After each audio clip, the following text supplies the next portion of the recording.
केरा चूरा केरा चिवड़ा केरा चूरा केरा चूरा। नाश्ता नाश्ता नाश्ता नाश्ता के व्यवस्था चालू बा। छोड़ दा सराव लोग रास्ता न तो सीधा खाना मिली। मंत्री जी उठाई नाश्ता। फिर तू सर आ गेले दरोगा जी ई साला ना मानी एकरा के जेल में बंद करके आई। ए रहना आराम से हर जगह पावड़े देखाई बा। पापा जी चाचा जी बता दहु ए चलावे दिन नाश्ता अब खसराई ना करी गांव जुआ बा।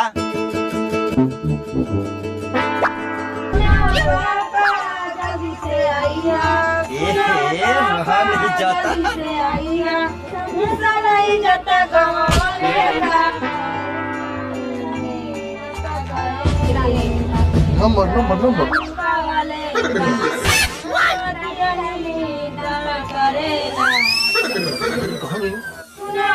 आगे लड़की